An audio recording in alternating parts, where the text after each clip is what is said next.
Welcome to Session 12, Part 2, Confessions of a Former Confucian Christian Husband. We're back talking about plantation capitalism being a kind of reproduction of Confucianism. Just a few words for our listeners. Number one, the reason why we talk about Confucianism is not like to draw an explicit historical link or anything. It's more autobiographical for me on my part because I'm Japanese American and I had to wrestle with elements of Confucian ethics when I became a Christian. How much Confucian hierarchy is okay with Jesus? How much of it is compatible with Jesus? And we're going to dive more deeply into the relationship between husbands and wives. And we have a special guest today with us, Adam Rose, Hayley's husband. Adam is with us. So, hi, Adam. Hi, glad to be Hi, here. Hayley. Hi. So it's great to see you guys. Let me just give a little background to connect this with part one. We argued in part one that American history is full of examples of for-profit corporations changing the way husbands and wives were meant to relate to each other. And so we started with the Massachusetts Bay Company. Earlier in a different session, we talked about the Virginia Company, right? So the Massachusetts Bay and the Virginia companies were the pace setters for the American colonies, and they were for-profit companies. They were like known investors back there in England. And the people who came over, the English Puritans and others who came over from England to North America, were supposed to make a profit, and the investors were expecting a return on their investment from the colonies.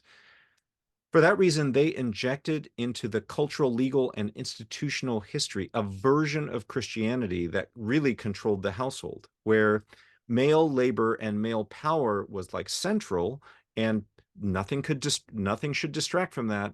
And so they wanted Christian faith to govern the home in a certain way, right? And they mutated it. So husbands were kind of like kings in their own castles. And wives were like second-class citizens. So they had some privileges, like they can boss around people under them, but they also were suppressed. They were oppressed, and men were supposed to be chief in their own homes. And so domestic abuse, rape within marriage, they agreed to just look the other way. And this was the kind of Christian faith, or they called it Christian faith. We're arguing that it was not. It was a hierarchy, and it was an unnatural hierarchy, what we're comparing to a Confucian hierarchy. And it was kind of it was a mini state within a larger state, meant for social order, again, for the purpose of profits. So the basic idea here is that this was a plantation capitalism strategy, right? That the investors put forward so that primarily men would be attracted to taking this huge risk of like getting on a wooden ship, sailing across the Atlantic Ocean. I mean, people died just doing that, and getting to a land that they knew was inhabited by other people. So the king promised them land, even though the king didn't own the land. But he said, hey, you want to be a king in your own castle? Well, here's your opportunity. I'll give you that land. You make profits for us. It was an early church growth strategy too, at the expense. It privileged men at the expense of women and at the expense of a whole bunch of other people. So the idea was that every household became its own little plantation. And we're going to interact here with the kind of debate between egalitarians and complementarians about is there a power hierarchy in a marriage? And so just a quick definition here. What do these terms mean? Egalitarian means the view that a husband and wife are equal in their marriage. Okay, that's simple. Complementarian is really the idea that to some degree, a husband has more authority than the wife in the marriage. Now, there are different kinds of responsibilities, and there's a kind of a spectrum of how this can play out. So some people try to put it gently, like, well, the husband gets the tie-breaking vote, but really it's meant to be a discussion and things like that. The Okay. At other times, it's a little stronger than that. There have also been ideas connected to sex in marriage, right? Can a husband actually rape his wife, or is that a non sequitur because the woman said yes at the altar to sex whenever her husband felt like it? That is also tied in legally, and we interacted with that back in session 4. We'll play a short clip of that again, but that does come up even today. Like in white evangelical churches, this is a live question. So there's a spectrum of beliefs about what complementarianism is, but those are the basic definitions: egalitarian and complementarian. And so we are going to hear from Adam and Hayley a little bit about their journey. We're going to look at their relationship as a 3-act play. So the first act was when they first met, they didn't know much. In some ways, they started to give their lives to Jesus in a deep way early on in their marriage, and so they were friends. They were egalitarians in Act 1. In Act 2, they became complementarian, and we'll talk about, well, to what degree, and especially how did that interact with Adam, your mental health, and then definitions of like who was responsible for what, who was to blame for what, and how did that play out. In Act 3, we'll talk about your return to the egalitarian position. So let's start with Act 1, and I'll just ask a few questions just so we can get to know the two of you as a couple. And again, thank you so much, Adam, for being here and being willing to hop into one of our videos as our guest. So how long have you been married? How did you guys meet? What attracted you to each other? Would you like to go first or should I? No, go ahead. Okay. I mean, we've been married for 22 years.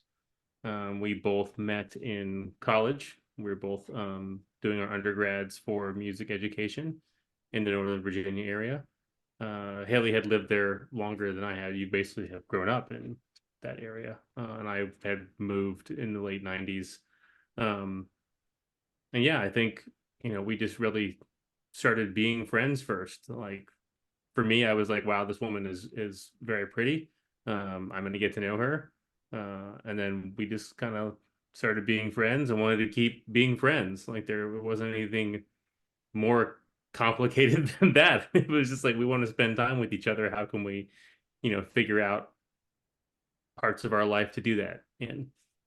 When we were very, very early dating, like 2 weeks into dating, Adam said something to me like, when we have kids, one of us has to stay home with them. Mhm. Because he was so concerned about our kids. We had only been dating for 2 weeks, so that's not crazy on this side, and it didn't even seem that crazy then, but it was, Mm. it was unusual. He was so concerned about any children that we'd have being emotionally safe.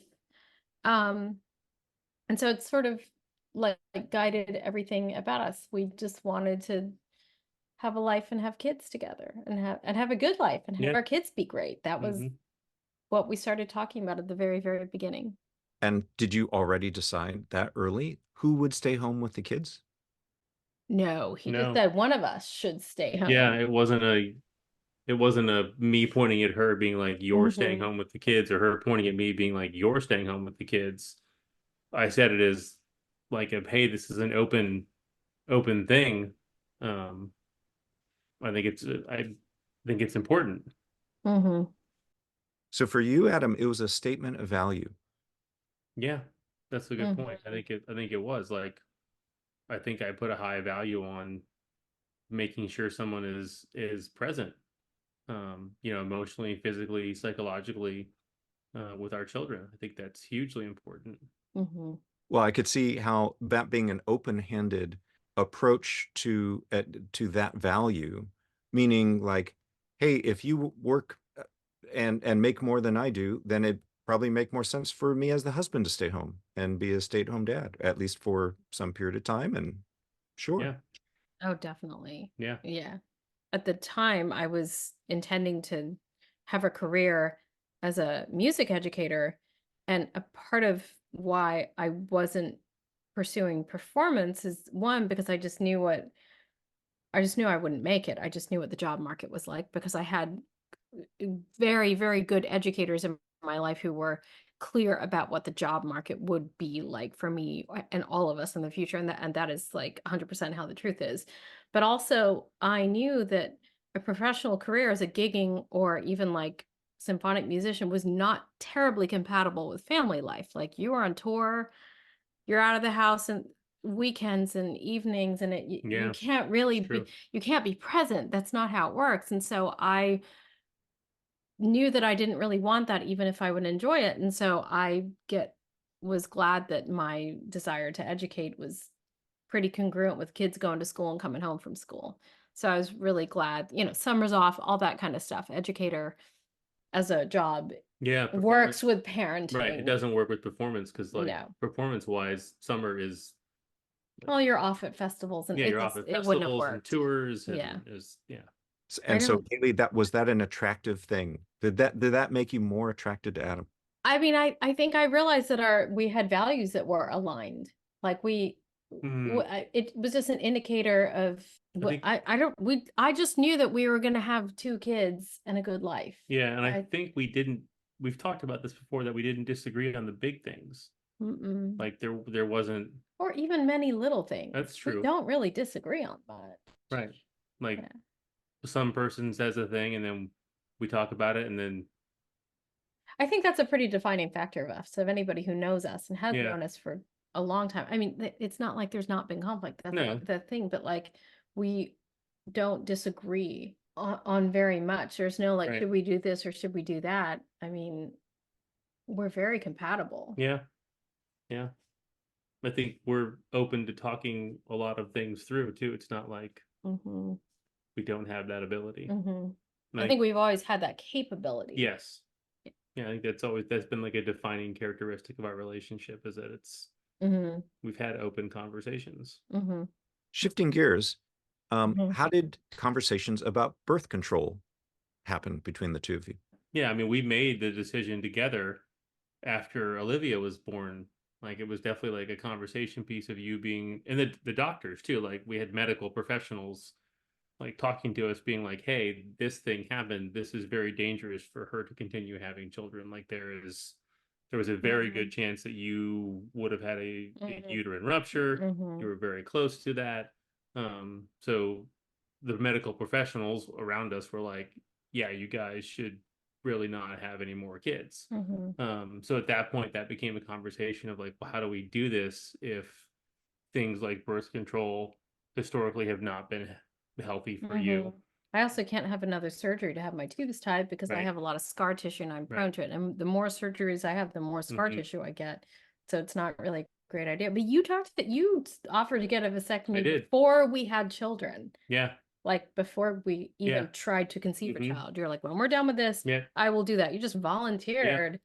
And that's great. I think some part of me had internalized and heard that like tubal ligation for women is seriously invasive.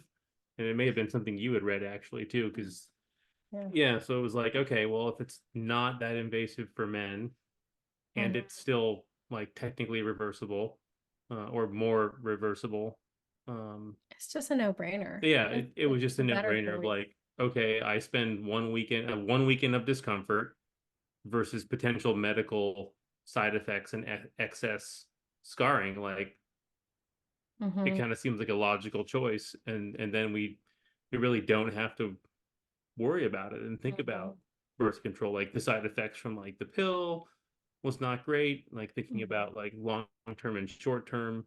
So yeah, this makes a lot more sense to be like, okay, like, I literally had one weekend of discomfort. Also, you had an excellent experience during your vasectomy. I did. Have we told you about this? He had Valium. He was laughing and smiling so much. It made him so happy. And then he had a bunch of vodka. and they gave it to him at the surgeon's office. So he was drinking alcohol Yep. during his surgery and watching TV. Yep. It was a wonderful Right. experience. So it was like this like men's health center. I use air quotes here because it was hilarious where it was. In your circles, what was it seen as somehow less manly, Adam, for you to have a vasectomy and for Oh yeah. I was told straight up that it was You had emasculated yourself. that was emasculated myself. Oh. yeah. Definitely a thing. Not obviously not everyone feels that way, but the important point, I think, is this reflects your egalitarianism, right? Yeah. Without going into the details of like your health journeys and particularly Hayley's, it sounds a bit complicated, but that makes sense. So Yeah, it was the easiest choice. on to Act 2. Yep. So I want to explore how did you get into your complementarian phase? I think I definitely read the Love and Respect book because I think there was and like maybe I found it in church somewhere, maybe like church bookstore. I'm not quite sure how I got anything. But I was like, oh, okay. Because you were like always angry at me all the time about everything. And I'm like, and people were like, well, you're just so lucky to have such a nice husband. He's such a nice guy. And what are you doing to make him angry? I'm like, nothing. And I'm pretty even. I'm not angry as a person. And I'm not like, I don't know, like that's just not who I am. But you were real angry at me a lot. So I'm like, well, maybe I need to be respectful somehow. Maybe there's something that I'm missing from reading that book. And there are plenty of people have written about how problematic that book in particular is. Sheila Gregoire's done like a great job tearing a lot of that down. And I really appreciate her work on that now. But I remember early on, I don't even think that like you were going to church with me or anything yet. But I think you had read it in some way and you were like, haha, that's right. You're a woman. You need to submit to me. Submit, woman. And you had this like extended joke with a friend about me having to submit to you. Yeah. And laughing about that. And I was like, oh, this is different. But okay. I guess this is what all these people say God wants. So I kind of ran it like a hypothesis. I ran it in creative mode. Not survival. You're talking about Minecraft? Okay. Yeah, I think it's because it's not outright spelled out in the church. I think that's one part that we should talk about too. Like you said, no one gave us a pamphlet that was like, welcome to complementarian. And no one gave us a pamphlet to be like, welcome to marriage. Right. You're the leader. Like, she's not the leader. Like, no one says it, but it's there in how in lots of different ways and how like the church runs itself and interactions of like, right, obviously women can't be pastors, but they can run the children's ministry because they're women. So like that's a weird one. Or they can be like greeters or they can be ushers, but they can't run a program that would have ushers that might be men underneath them. Or they could run like the kitchen part of the church or something, like the homeless ministry or whatever. And I also read like other books like Men Are From Mars and Women Are From Venus, which is not a Christian book, but a lot of it's not that much different from like what a lot of the Christian books say. Pop psychology. Yeah, like weird battle of the sexes sort of stuff. And I was trying to make sense of like, okay, so I think we're friends and I think that's fine and okay, but then it gets weird with when everybody's like, well, what are you doing to make him upset? Well, just submit and it'll make it all better. And I was trying to make sense of that. Yeah, I think on my end, like I was trying to figure out what that's supposed to look like. Because as much as it's not said, if you ask somebody, they'd be like point blank, like, what do you do that makes you the leader in your home? They'd be like, well, I go to work and make the money. Oh, okay, that's not really leading. That's just you having a job outside the home. Like, congratulations. That's not anything different than an atheist would do. Like, scripture talks about that too. Like even atheists know to give their kids good gifts. Why do you give your kids snakes? I'm pretty much just butchering that verse, but um, like even atheists get it. Like that's not a complete. That's not like a God only or a Christian only thing. So I think it gets confusing real quick, and there's no real aside from the churches that have a lot of angry sermons online that we were watching. There isn't a lot that's out there. Can I interject? There are different kind of theories or emphases that are added into the husband-wife dynamic in a complementarian framework, right? Sometimes it is unfortunately as simple as the husband goes out and makes a salary while the wife stays home with the kids. Unfortunately, sometimes it is that reductionistic. Um, Yeah. and as a caveat to our listeners, if you've been listening to our videos, this series, or especially the Reconstruction series, you know that Hayley and I and the Anastasis Center as a whole advocates for the egalitarian position. We find it in scripture, and we believe that we can find it in early church history. So the back to this, there are other qualities, I guess, that sometimes get assigned to men and women or husbands and wives. For example, initiating and responding. And I think that gets into maybe climbing up the ladder of abstraction a little bit, which is probably more helpful than just the husband goes to work and the wife stays home. But but it can also lead to complicated dynamics as well, which we want to get into, because I think it relates to your mental health journey, Adam. And thank you for being willing to share a bit about this. I'm going to Yeah. be a bit direct. I mean, we talked about this beforehand, but you were experiencing anger. Some of it was directed at Hayley.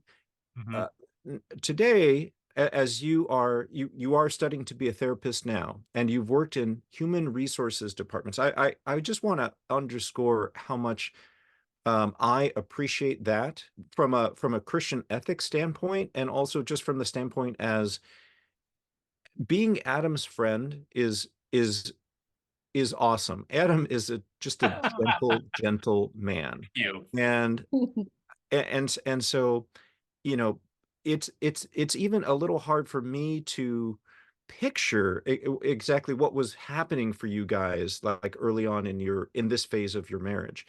But Yeah. you have described dissociation, Mhm. both in a clinical sense and also uh, in an experiential sense. What is dissociation and how did you experience it? I mean, I'm going to turn to the actual board, The board the certified board certified therapist. therapist next to me for the dissociation description. In a very general level, for the layperson to understand, dissociation could be you're driving home and then you're like, oh, I'm here already. Wow, I don't even remember any of that. That's one level of dissociation. It can also be, I have 10 personalities. So it's a giant, giant spectrum, and there's a lot of normal in the middle of that. When I do like the dissociative experiences scale with people, some of it'll bring a lot of stuff out, and at the end of it there's a little scoring thing, and it scores you like 0 to 60 or something like that. And like late adolescence has a higher dissociative profile than schizophrenia. So like just growing up is a very dissociative experience. So there is a range of normalcy in here, but some things are like derealization or depersonalization, or just kind of in terms of trauma, you might be experience a trauma trigger, and then the way that I'll explain it to clients sometimes is you see sort of a split screen sometimes. Maybe you're raising kids, or you're a caregiver or a teacher, and you see kids doing something, and the other side is you see yourself at that age doing things, and you begin to respond not in reaction to the reality that is happening in front of you, but it's informed somewhat by the past. And so a part of the work that we do in trauma is to make sure that we take the activation level out of those past memories so they don't run the present or the future. Hmm. So that's Yeah. sort of how I describe it in the office. It's like rewriting code, where if you have like a subroutine that's running, like from a software perspective, this is like an easy one to think about, and it's running in your subroutine. You're rewriting the code so that subroutine is not running anymore. That's what therapy does, but until you're aware of those subroutines that are running, it just kind of feels like you're in a fog, and that's a lot of times what it felt for me. I think when you're in something like that and you're in that system, it you are dissociating. What system? The church system, Oh, like in the complementarian system, I think there's some natural dissociation there simply to kind of function within it in the box, the hierarchy box that you're placed in. Because if that's not like you have to access different parts of your aspects of your personality you wouldn't normally deal with. Like not everyone is always going to be a type A aggressive person, and sometimes that might be needed in certain situations. I don't know, like the battlefront or whatever is the thing that comes to mind, but that's like 99% not every person is going to have that situation. So for me, it definitely felt like I was in a fog, and I have since felt like I've come out of a fog, and I'm like, man, so many things were so murky. Why was it so murky? And that's still like a question to kind of answer and talk through. Um, but I think it lends itself to being murky because then you're kind of susceptible to the messaging, if that makes sense. So Yes. yeah. Before we get to the messaging and the interaction with complementarian theology, Hayley, if you wouldn't mind, like how would you experience Adam when he would go into a state of dissociation? yeah, I think some of it, like a really, really minor Hmm. example, was like the locking the car door. Like Yeah. we'd walk away from the car and I'd be like, "Did you lock the door?" He's like, "Yeah." And I'm like, "I didn't see. I could have sworn he didn't." But I'm like, "Okay." And then I come back and I'm like, "The doors weren't locked." And you're like, "I locked it." And I'm like, I don't know. And I think that you really did think that you Yeah. I had. really did So think so. I don't think it was forgetting. And so then next time I'd be like, okay, I'm going to watch and see because I'll lock the door if you didn't. So we walk in and same thing. I'm like, did you lock the car door? And you're like, yeah. I'm like, but I watched and you didn't. You're like, I did. And Hmm. I'm like, but you didn't. It's open. You're like, I don't think I should have to lock the door. Then I'm like, oh, that's not a mistake. Right. Something else is happening here. So, and then I'm like, well, which is it? Did you not lock the door on purpose because you don't think you should have to and you lied to me? Or did you forget and now you're covering up by saying, I don't think I should have to? And then you're like, you're just trying to confuse me. I don't think I I'm was like, aware of wait, either version of that. I don't think I was trying Yeah. to confuse you. I think No, she wasn't trying to confuse me, but there's so many times where you're just kind of operating on autopilot that you assume that you are still on autopilot and have locked the door since you successfully drove to a destination.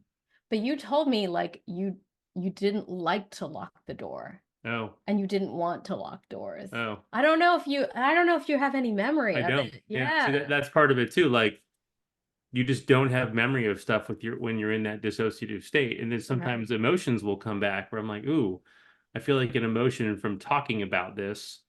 I'm like, huh, Yeah. interesting. Okay, but I don't have a recollection of the actual event happening. Right. So what the way I think as we've been talking about it, it's like you don't actually lay down any biographical memory Yeah, of what's it's a good way to put it. some of the things that happen. You kind of you're dissociated, so you like lose chunks of Hmm. events, like you lose the stories. Right. And that's why we're talking about this too, because I'm looking at this from like, okay, if I'm speaking into the past, me 15 years ago, there's somebody else out there who's going through a similar dissociative state. It Hmm. looks different for everybody. But there's still going to be somebody at some point who's in that dissociative state and they're not aware of it. And this would be helpful to talk about, even if it's, you eventually talk to that person face to face and you're like, hey, Hmm. there's this thing. You may not even realize that you're doing it. And it got very it quickly went to like as soon as somebody sort of like rubber stamped patriarchy complementarianism Mhm. over top of everything that we are doing, you're like, well, I think you should submit to me and let me do that. And I'm like, what? Right. That's the other thing it helps too. I haven't figured out if you're lying or if you like, I haven't figured out what the situation is yet. So basically, like an interaction with reality is not required of Correct. men. And so, yeah, it feels a real crazy and confusing, but it's not because I'm trying to confuse you by asking for an, whether you did or did not lock the car door. It's just, Well, I think it comes back too to like, if you're having to access different parts of your personality to help you navigate the system, and you're also on autopilot, then you are, and the patriarchy like rubber stamps you as the leader, then you're accessing the some of the worst parts of yourself. And it kind of gives you a license. Like you have the quote, I say freedom, in air quotes, and that's not really what it is. You have the freedom to kind of, you're encouraged to be a tyrant. and I think you're encouraged to blame stuff on me as just like, this woman you gave me, she gave me the fruit, and then right, like this woman that you gave to me, just stamp right back to there, the bad stuff right on me. And I'm like, I think I was just trying to figure out if you locked the door so I could lock the door. We still don't know what happened, whether you meant to lock the door or forgetting or not. No one will know the answer to this. But in the moment, it sure seemed like it was my fault. I'm like, okay, I guess I'll. But in the complementarian system, it would be her fault because she's not submitting and you're not trusting that I'm doing the right thing. That's the overarching. Yeah, she would be like, you just need to trust me. Right. That's the overarching message, is like, if you're the man and you're in charge, as God has obviously said, then the woman can't question that because you're not in charge and you're not in leadership. And if I'm asking questions, I'm not trusting, and that's my fault. Right. Right. Like ad nauseum through every interaction. Everything. Yeah, any interaction you have.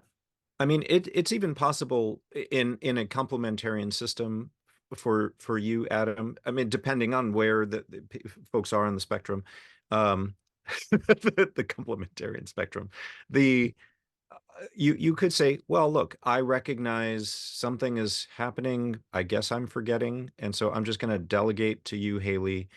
You be responsible for locking the doors. But the reality is, what if it's just you driving the car and going places, right? Like you go to the store, you don't lock your car, and you've come back and there's no car. So there's still an element of partnership that would be missing, even if there may be kind of a clever functional way of smoothing out your relationship at the time or in the short term. I think the problem enters in for some people who are complementarians if you believe that somehow being an authority or being an initiator or somehow is more male than it is female, or more husbandly than it is wifely, then how can you accept rebuke like or correction or something from any woman, be it like a female police officer or your wife? That's another point to talk about in the complementarian system, is that men are responsible for their wife's sin, which... Right, that's the verse. Yeah. That he thought that he would, like, if I sinned, he literally had to answer to God for my sin. Completely negates the other part of the New Testament, that you have a personal relationship with Christ. So how am I responsible for her stuff? Like, I didn't realize you were living this, like, there's so much pressure. I was like, that absolutely cannot be true. I heard that and I'm like, that's ridiculous. Right, but I also can't admit that to you. Like, what kind of leader would I, like, you know what I mean? Like, what kind of leader would I be? It goes to crazy making circles. So I'm sitting here in some of these like men's groups that you are in complementarian circles. And they're like, oh yeah, like make sure you're on your wife to not be sinning and not doing stuff. And I'm like, okay. And in my head, I'm like, my wife like does things right, and I don't.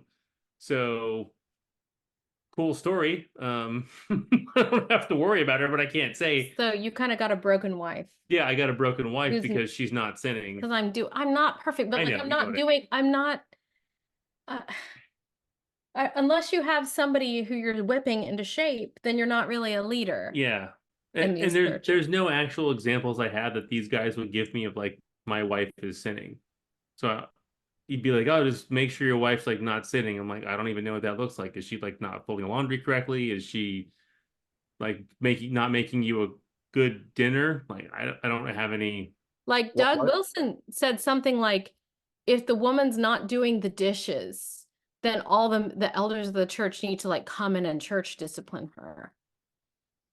Wow. Like, just do the dishes, man. You're doing Like, so much to get out of doing the dishes. right. Just do the Like dishes. that's Have some a conversation between the two of you about the frequency of the dishes getting done. There's no reason to turn this into some massive church drama.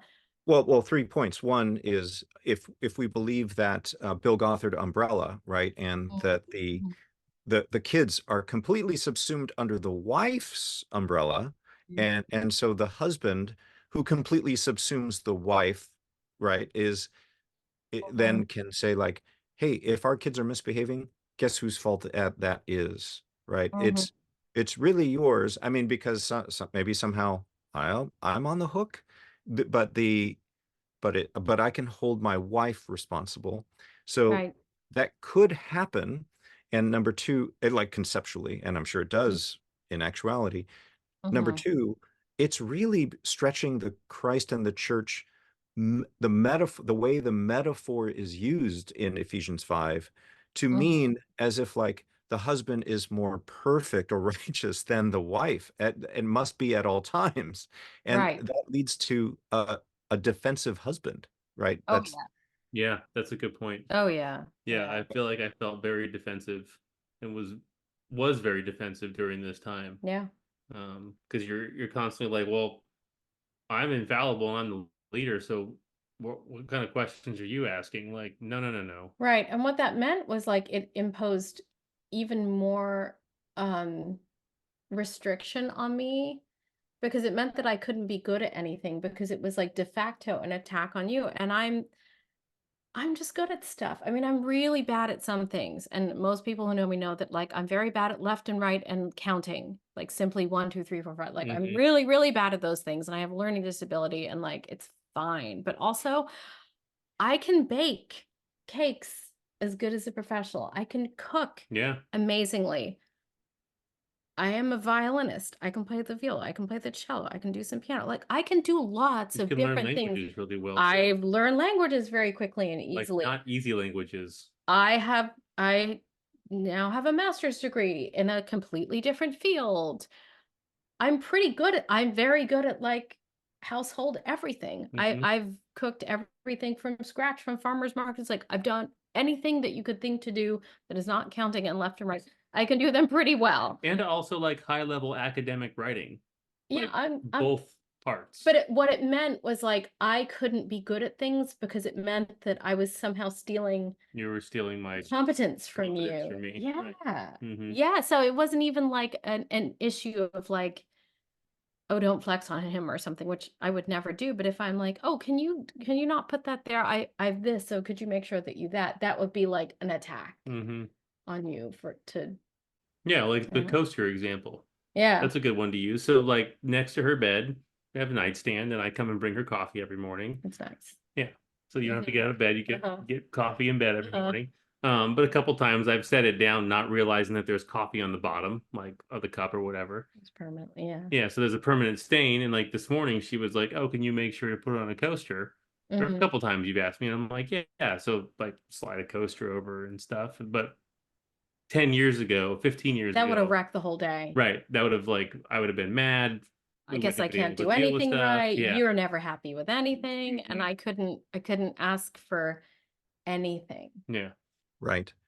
And that gets to the another underlying mental health challenge, which is ADHD for Mm, but before that, I just want to remind our listeners, like this this hierarchy should sound like the Massachusetts Bay Company. What that charter tried to do and the way it described how Christian faith was to be administered by the husband onto his wife, children, servants, eventually Pequot slaves, right? I mean, it's just everyone.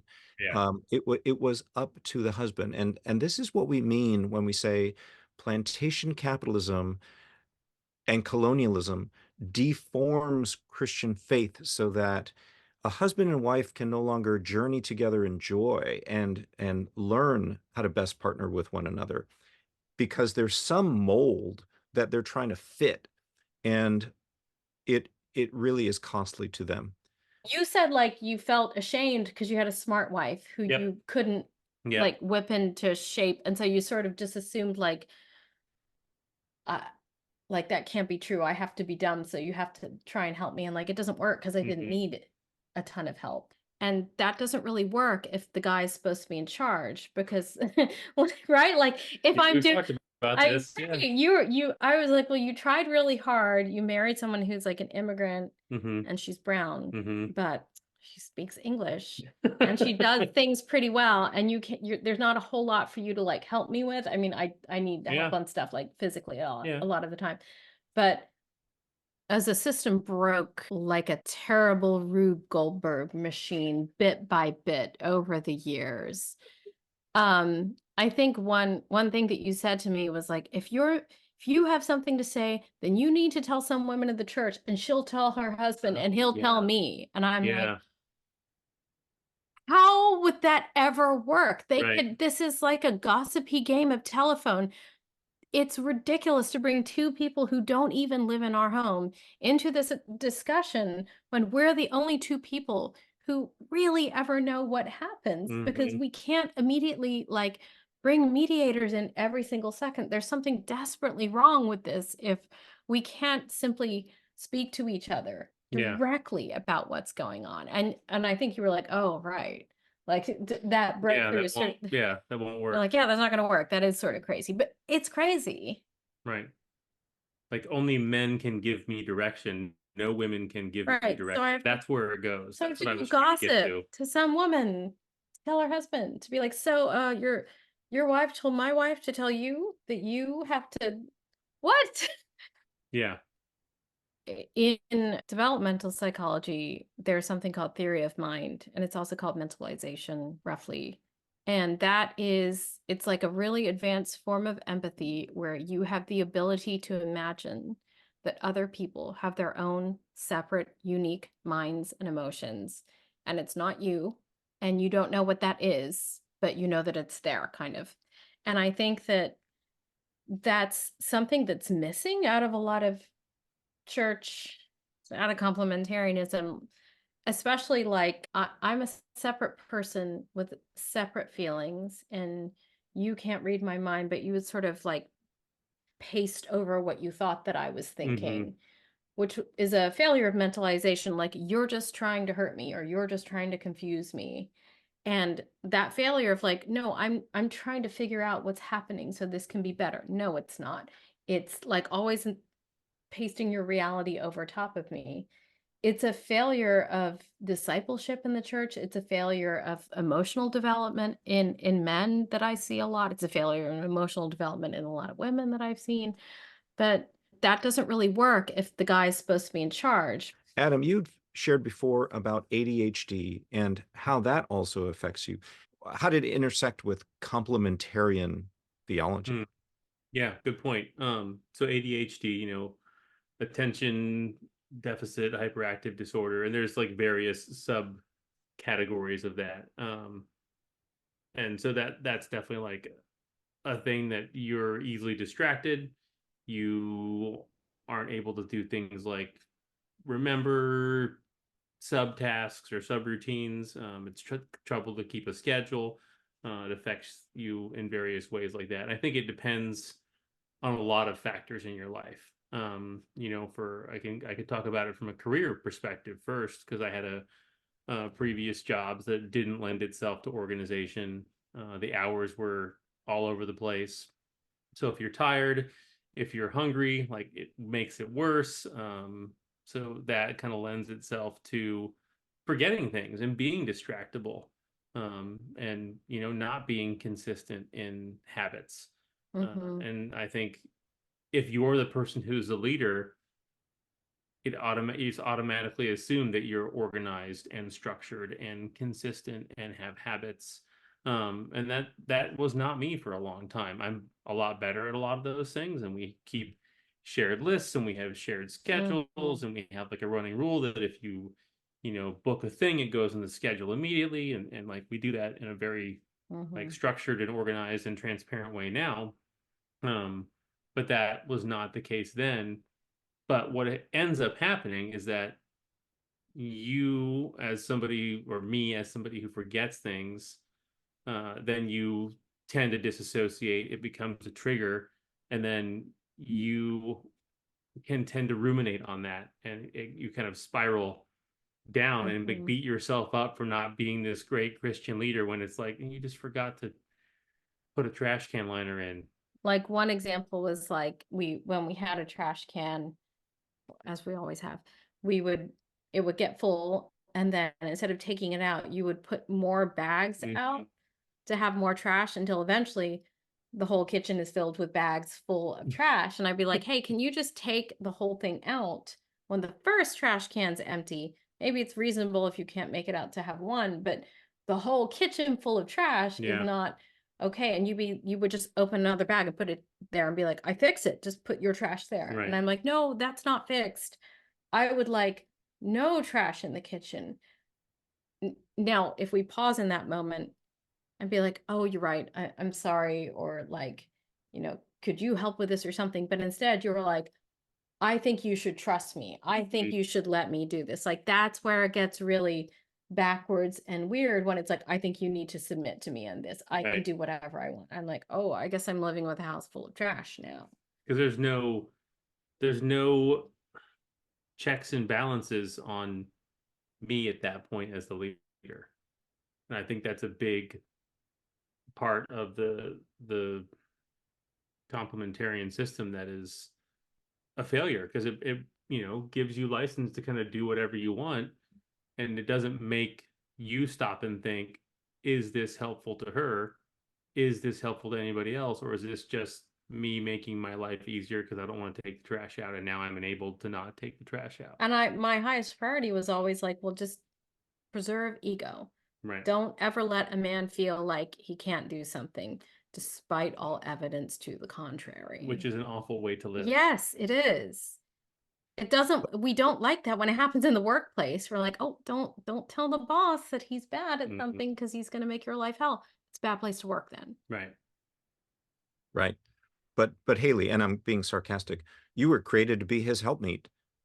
Oh, you're right. Yeah, I mean, we talked about Debbie Pearl's book before. I should have just joyfully and weirdly submitted to absolutely everything. I tried. I ran it as a simulation and it did not work. No. And so I turned it off. The simulation, that is. Didn't use enough baby fundy boy. And Adam, what you described earlier is a kind of interest. It's a complex interaction between competence and character. And I'm caring for my 88-year-old dad at home. He's a stroke survivor, and one of the interesting things is, as his competence has faded, his character has had to, or he's had to rely on his character. Unfortunately, like he is kind of messy, which is fine, like from my standpoint, right? Because I'm okay cleaning his room.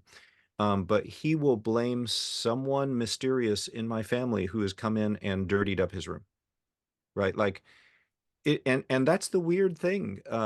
When our competence fades, or for whatever reason is compromised, right? When our competence is compromised, our character is what's left.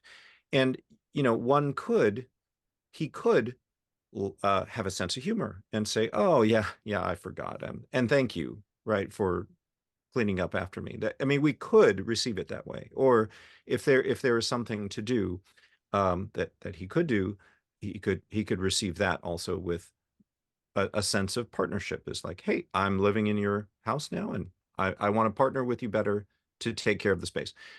Instead, it becomes an issue of a broken competence, like I know someone is coming in my room and making it dirty, like they're throwing tissues around.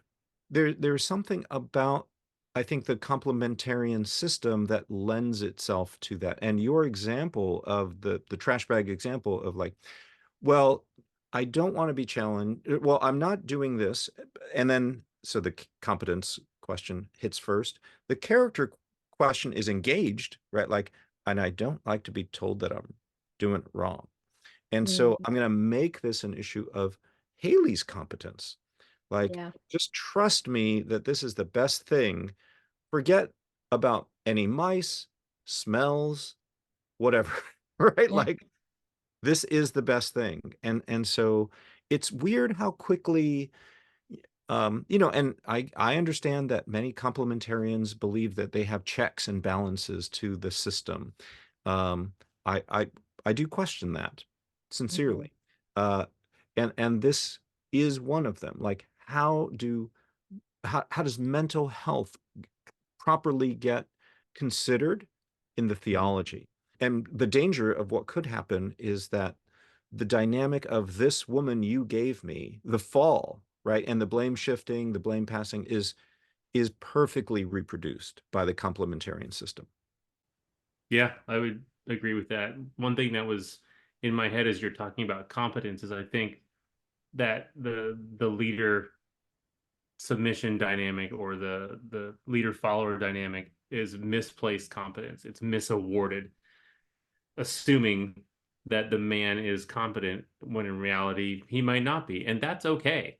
Like, there's nothing wrong with not being competent. Not everyone's going to be competent at all times at all things, Mhm. but that would require the complementarian system to be like, oh, okay, so people are not going to be competent. We have more work to do, which would then require that whole system to admit that it's not technically on track or right, which would admit it have to be the entire church would have to admit like, hey, we've Mhm. kind of erred. We've given these guys competency or awarded competency that's Mhm. not there. And then the way that it feels as a woman is that like when I try and talk about like I'm trying to have a life, we're trying to do things well and right and have peace. Everybody, it's sort of like talking to a bunch of AIs. They're just like that no one can actually interact with your actual arguments or discussions or questions. I'm like, so it says submit yourselves to one another. They're like, but it says wives submit to your husbands. I'm like, and it said submit yourselves to one another, but it said wives submit to your husband. I'm like, and it said submit yourself, and then we just go round and round and round and round and round in circles. So I'm like, it's like everybody's a very not aware AI here because no one can actually reason through anything. And so, immaturity is essentially rewarded Yeah, that's a good because point. you've always got someone who's covering up for you and they have to cover up for you. That's their whole reason for existence. Mm-hmm. And we will get into how we handle Ephesians 5 in the next video, because we just want to mention here we are clearly engaging it. Hayley and Adam were trying to be thoughtful about how they were engaging it, Mhm. and we'll get into the details of that passage next time, though. And the sense that in a church there's a certain kind of emotional immaturity that's rewarded fits in with something that we mentioned in a previous video, Hayley, when we talked about what is the impact of penal substitutionary atonement Mhm. theology, right? Mhm. The view that God's justice is retributive, which right off the bat, I just disagree. I think his justice is restorative, not retributive. So he's always calling out for our partnership in restoring our human nature and our relationships. He's not, in the end, satisfied by just punishing people what parent is satisfied by just punishing? That just doesn't make any sense. But the idea is that the view that Jesus took the retributive justice of God, and that people's response to that claim is is what produces the most reliable decisions, conversions, or decisions to grow, because it rests on survival emotions. so people are made to feel, I'm going to make you, if I'm the preacher, I want to make you feel first guilt and fear, right? Like you messed up, you broke God's law, and you are deserving of like infinite torture in a prison cell that you're going to want to get out of. But only Jesus took that retributive justice. And so now you can feel relief and gratitude. Those are survival emotions, and it traps people in a certain state of emotional immaturity. And I think this is why many white evangelical churches wind up promoting young white male pastors who are not very emotionally mature. They don't Right. have to be, because they can traffic in survival emotions taught by penal substitutionary atonement. So the Yeah. deeper things of love and perseverance, or how to handle self-doubt, how to work together with one spouse when you have to navigate like your own mental health. Those are much more complicated issues. Yeah, I think again we could call back to the concept of mentalizations. If you don't realize that other people have their own separate unique minds, that things are going through them that you do not know what they are, and part of your task of collaborating with them is to discover what that is and to enter into their world, then that's really complex work to do. And if you feel a range of survival emotions primarily most of the time, and you are reacting to that, and then you begin to project that as what other people should be feeling, they will feel that. They will feel, if you're afraid, like if I look at somebody and I look over their shoulder, I go, then you're going to turn and be like, what? Like people will feel those survival emotions right along with you. And so it is much different work to do mentalization and to help people to grow and change and experience joy and peace. Much, much more difficult work than it is to just make them be afraid right along with you. That's right.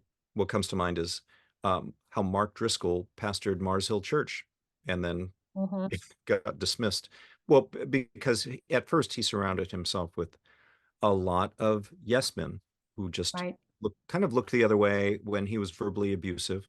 And then Yeah. eventually they realized this is getting so bad because other people have feelings about how Mark Driscoll was, speaking to them, treating Right. them. And then Right. they realized and admitted that Driscoll was verbally abusive. Mm-hmm.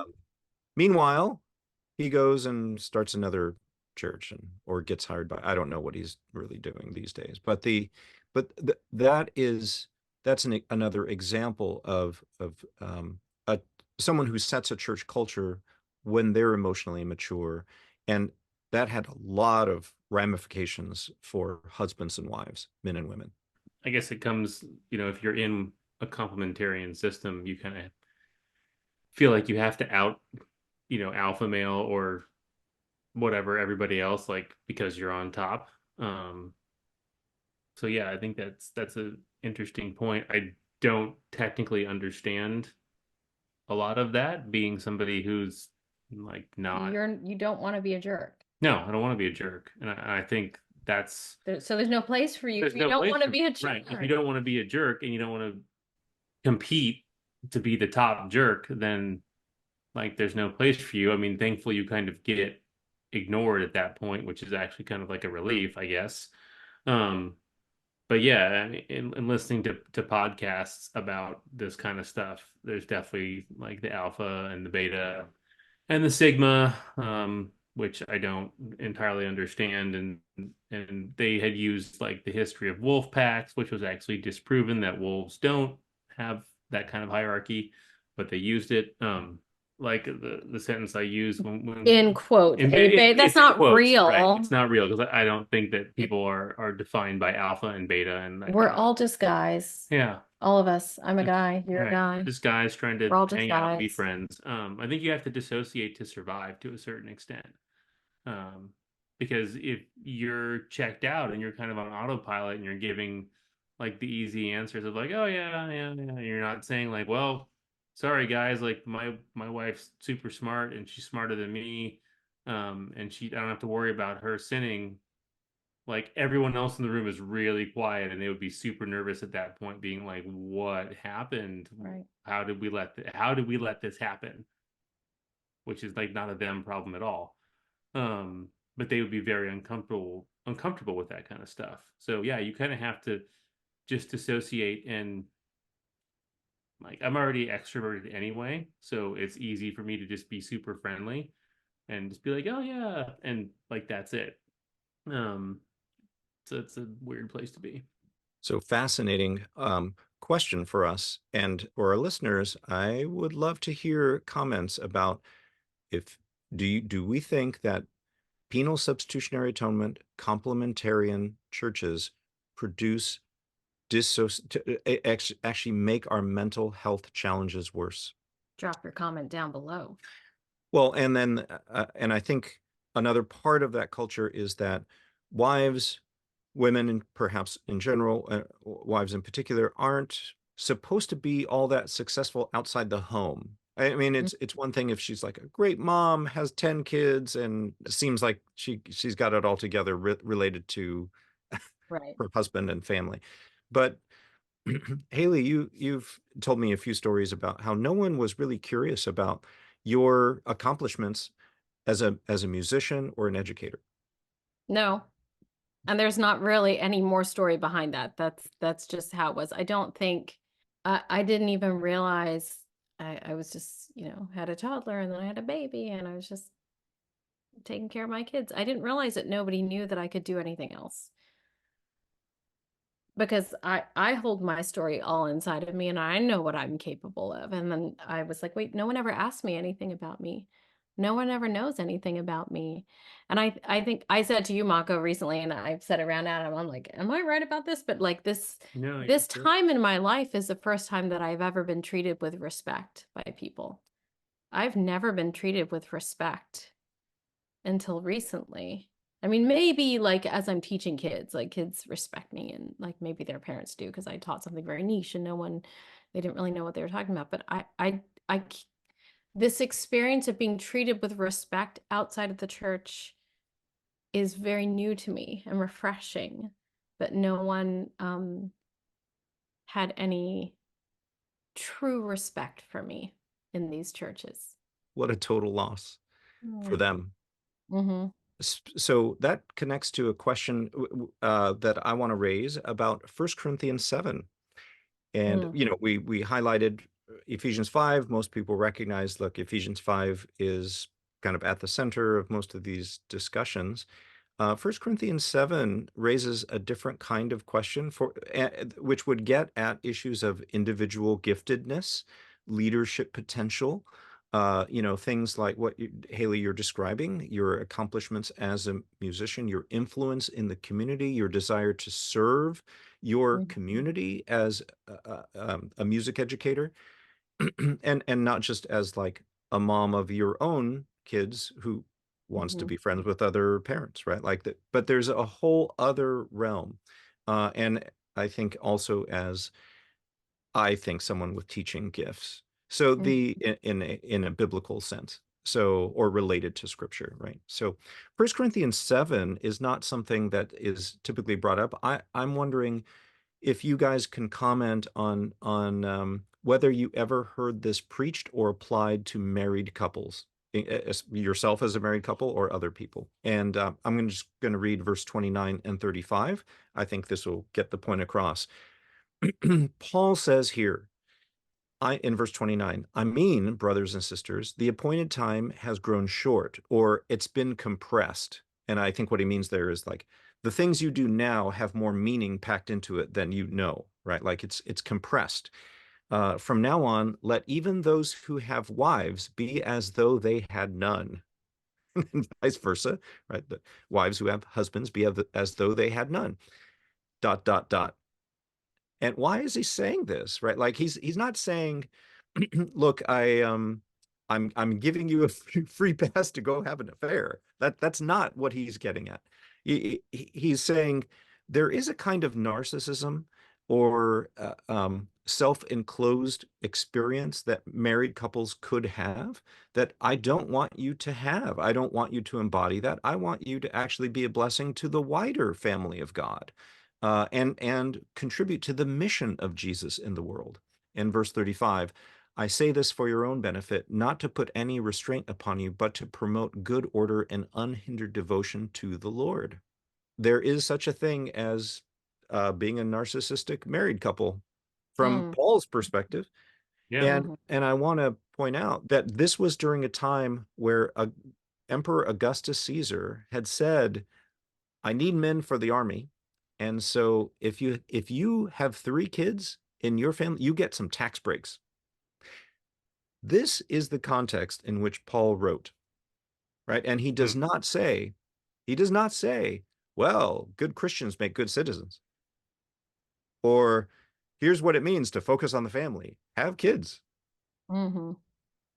He says, no, actually, I want you to actually let Jesus interrupt or intersect with your relationship with your spouse, because he's the authority, right? Like, it's not actually your spouse. He is, and he has this whole realm in which he's calling for our participation. Now, yes, you got to work that out with your spouse, but that's the spirit of what he's saying there. Did you ever hear this passage preached in church?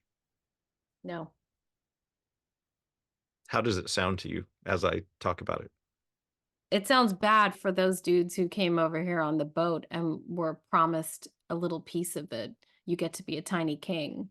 Because then you kind of lose control over all the people who the king was like, I'll give you, someone you're married to, and you can have her and the kids too. You can be in charge of all of them. And your whole focus is on like whipping everyone into shape. Mm-hmm. And so that verse kind of gets in the way of that. Yeah, it speaks, like, the first thing that popped into my mind was like, oh, this goes back to like an individual relationship with Jesus, not under the, lame umbrella of your husband or whatever. Which would kind of negate the whole Massachusetts Bay Colony shenanigans. Right. Especially because the household was actually supposed to serve the bottom line. They were a Mhm. for-profit corporation. There were 10 men back in Old England expecting some returns. I do remember a lot of people really worshiping the Puritans a lot.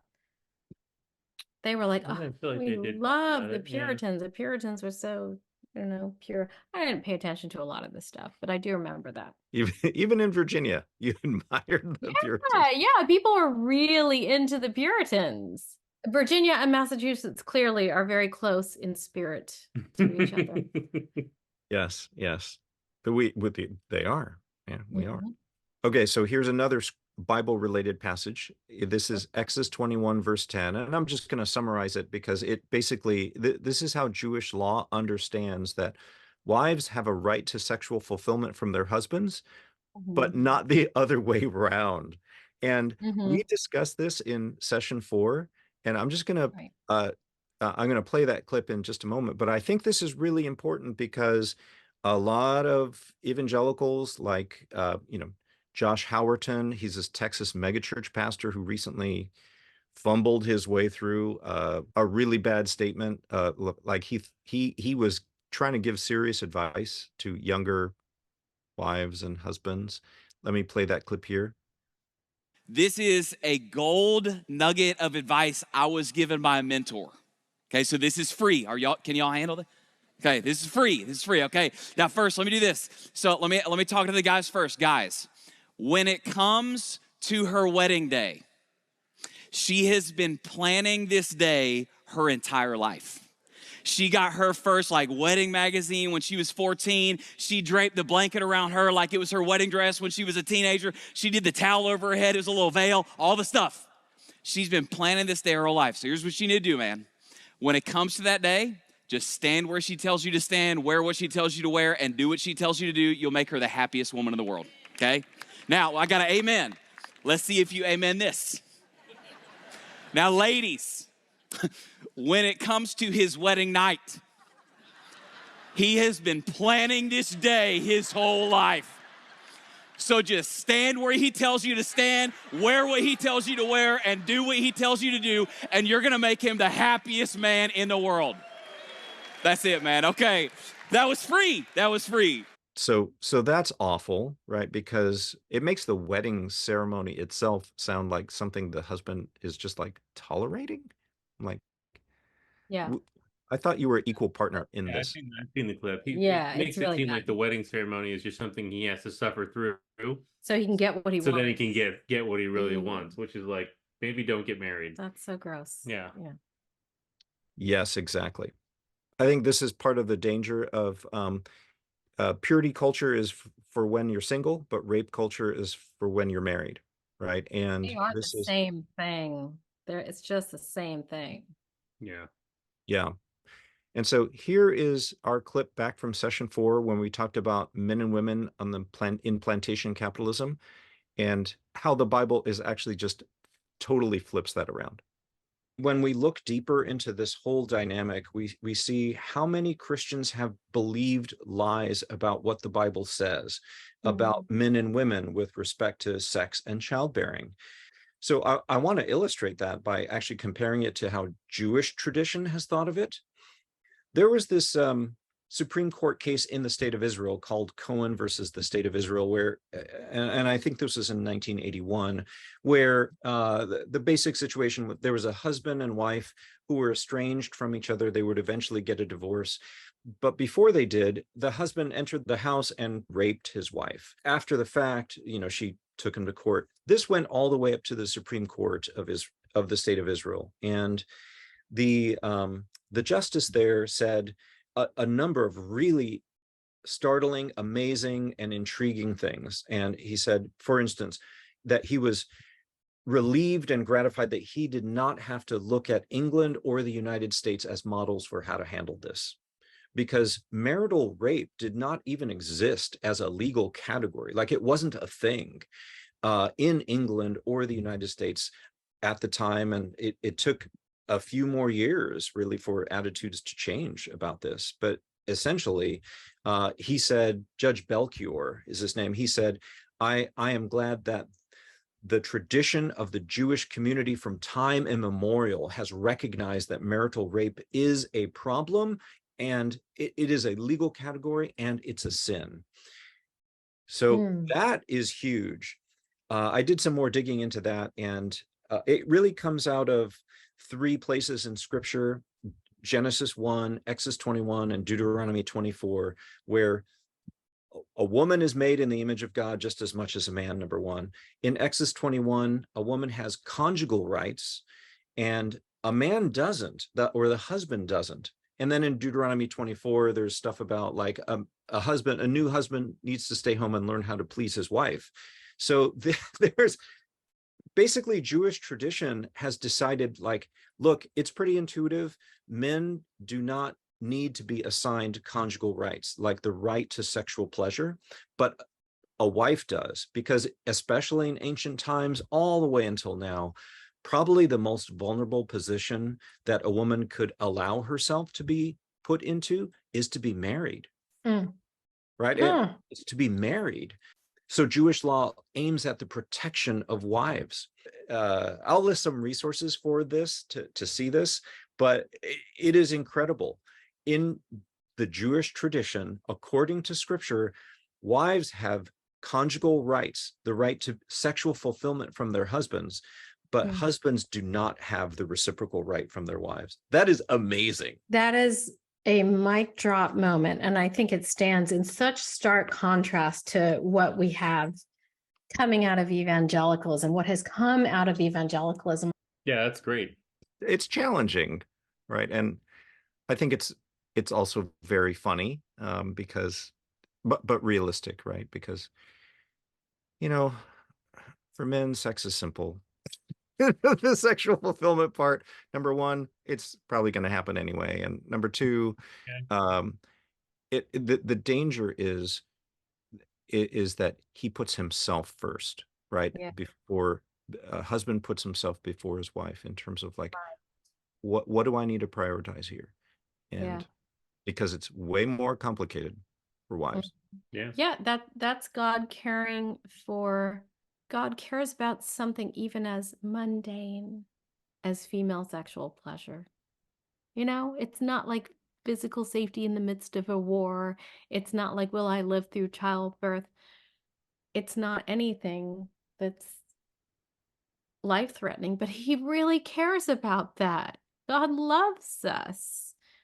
And that's really striking that God loves me and that he cares about me. And it's very different from, like, I think as I'd mentioned before, the woman who said that I should just be willing to have baby after baby, even if it kills me, because Adam could get another wife. I know that's not from God. I know that I'm worth more than that. Yeah, I have an example of something that is very opposite of Exodus 21. I have a friend who was dating somebody long distance, and so we sort of all figured out that this person she was dating was never really going to be able to provide, like, have a meaningful employment or anything. And we talked with the church leaders of this person's church, and they were like, well, this one guy in particular said, well, we thought that she would be a beautiful, godly carrot to dangle in front of him so he would go to bed on time and then get up in time for work, which would never work. If somebody wants to stay up all night and do whatever and not go to work on time, like, having a woman waiting in bed is gonna, what, keep him there for 10 minutes and then he's going back to, do whatever he wants to do. It's not only is it sort of brings up a lot of questions, like, have you ever been married? You are currently married. Are you happy? What's wrong with you? It brings up questions like that. But it's also like, does God care about women? Does God care about the safety of women and her children? Does God care that, like, I not live in a house with a guy who's angry at me all the time? Does he care about my peace and safety, my happiness? Or does God only want me to be holy by suffering? Because that's what it comes down to. That's right. Well, and then it comes down to blame also, right? So they have set up that church has set up a system where a guy who is irresponsible for whatever reason, I mean, and maybe there's some. He may not have actually been capable of doing it for a variety of complex reasons. It may not have been any sort of character flaw, but it was unreasonable of the church to sort of use a woman to, like, test that hypothesis out. Right.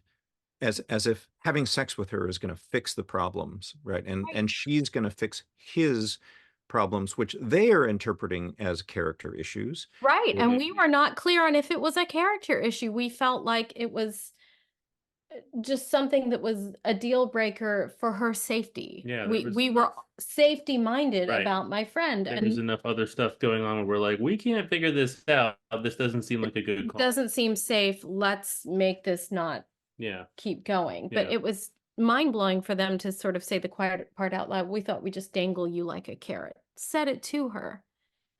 That is ridiculous. And then who will be to blame for his continued challenges?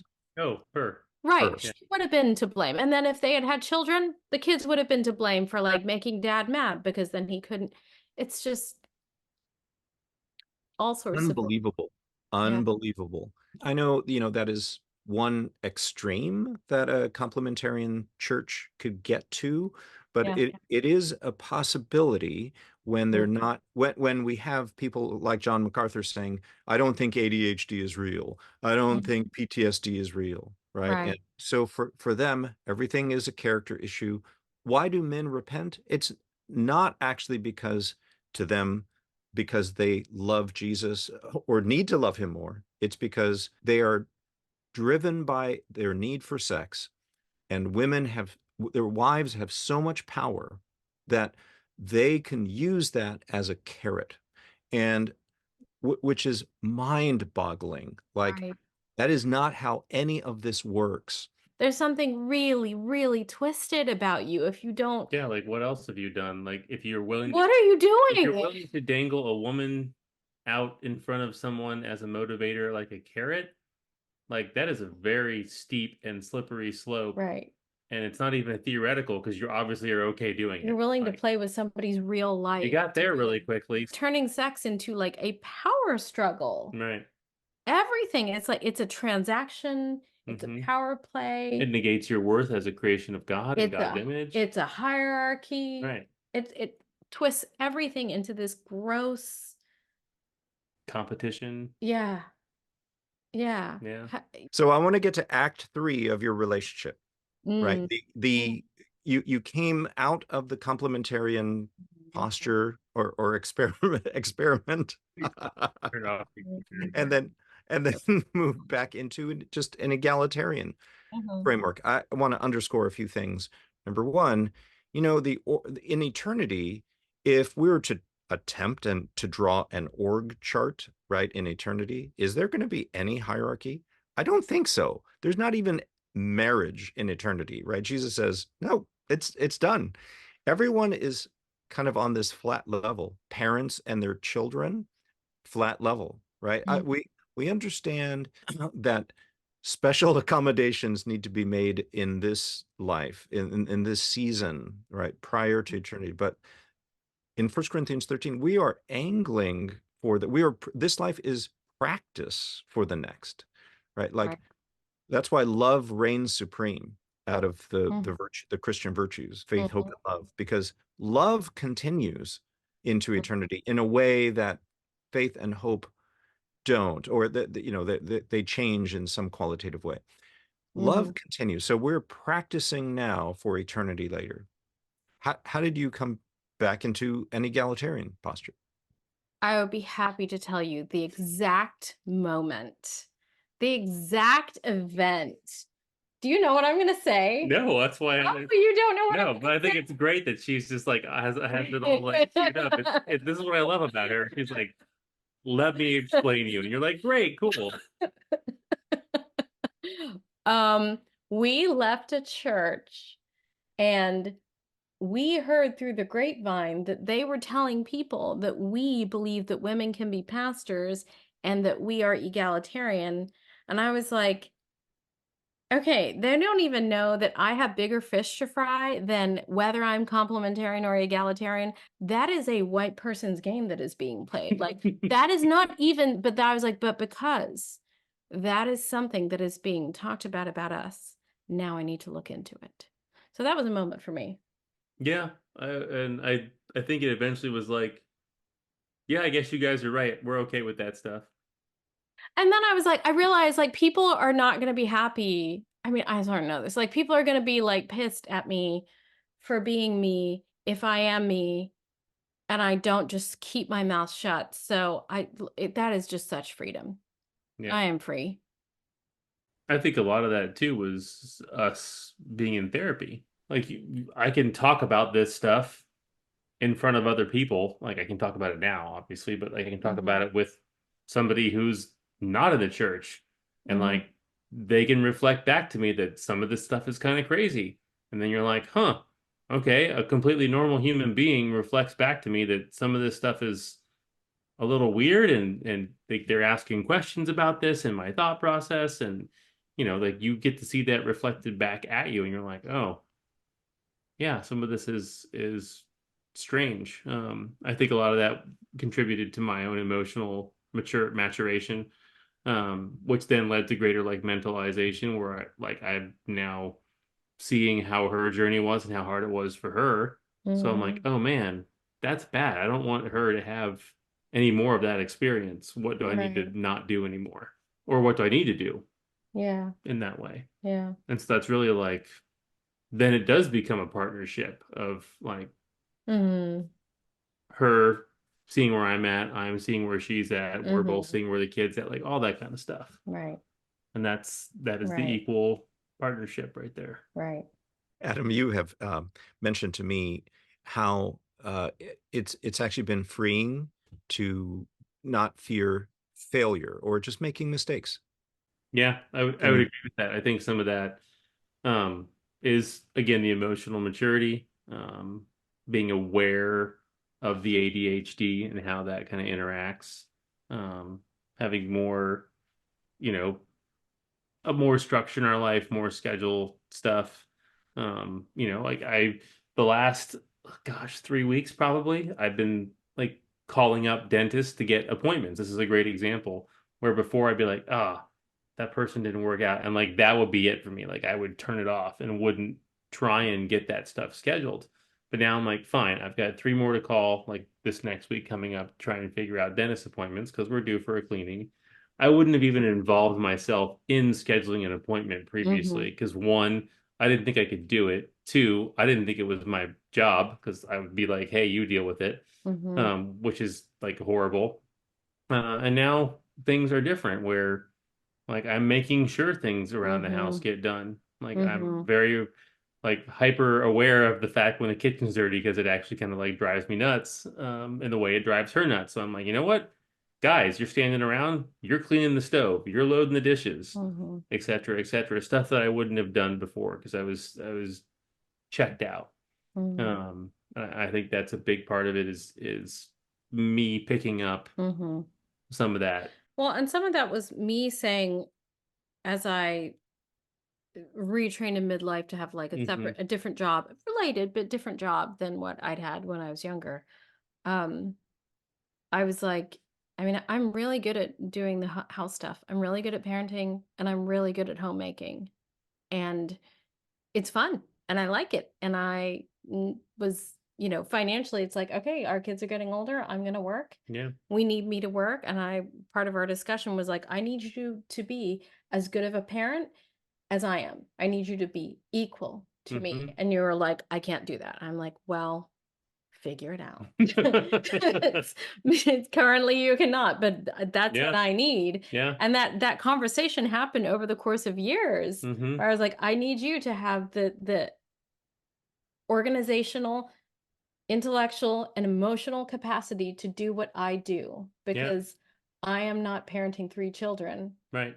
And I mean, you rose to the occasion. So far. Yeah, slowly. If you're gonna keep doing it, like I'm slowly over so time, far, you're gonna Right. do it. And it's like you don't know Like until you try, and you do Right. it. I'm meal planning. I'm looking stuff up on YouTube. There have been like numerous failures where like, what was it the other day? You were like, you know, the chicken was overcooked. And I'm like, yeah, it was. I realized it. And then like I adapted mid cooking cycle and changed the way I was doing it. And the other pieces turned out fine.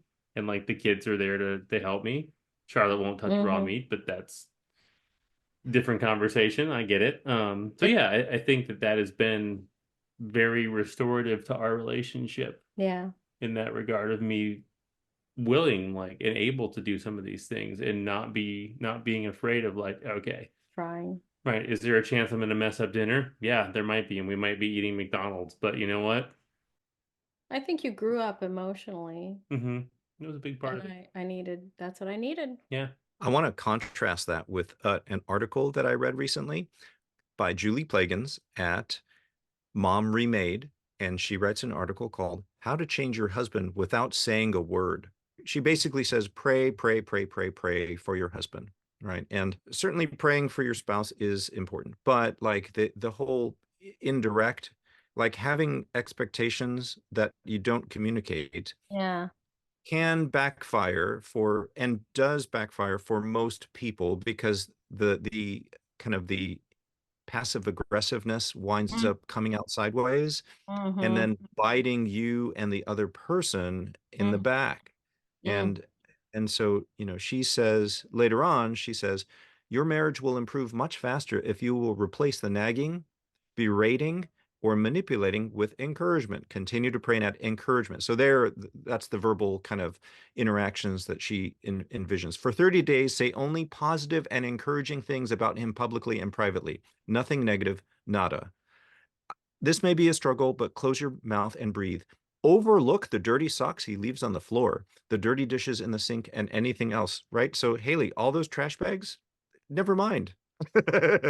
Instead, catch him doing good and jump on that. Say thank you for his efforts. Don't overlook abuse. So she does add that in parentheses.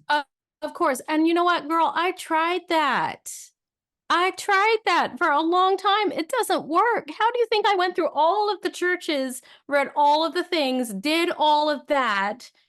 Then all the churches were like, we don't like you because you're weird and different from us. So I was like, okay, yeah, I knew that. And then I went to school and be a therapist, and then we changed everything. Like, I tried it, it doesn't work, don't listen to her. How do you respond to that? Don't say anything, just say nice things. How did that feel? It feels weird and condescending. Yeah. And the thought I had in my head was like, is he 10? And you're trying to help him be a big boy? Because, okay, big boy, you took out the trash. Let's Right. reward your mediocrity. That is exactly what that does. That encourages and rewards the mediocrity of Grown men doing the bare minimum Yeah. of like taking out the trash. That's cool. If you want to like have the vision of your life that has the trash taken out, get up and take the trash out. Yeah. That's the best action you can take, is like, man, I really want the trash to be empty. Listen to the Then feedback. pick up the bag. Right. And what I say to people in my office when you want to, there's something going on and you'd like to tell somebody, is I'm like, typically, and I've seen this happen with people in churches. Typically when it's like, well, she just got mad at me. It came out of nowhere and I don't know what happened. She's like, I just got so mad and I don't know what happened. It's like, you've been feeling frustrated for a long time, but you only feel it when you're at about 110%.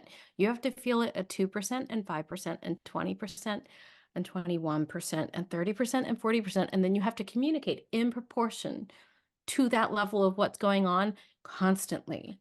So if you're at a 2%, like, oh, would you mind doing that? Sure. Okay.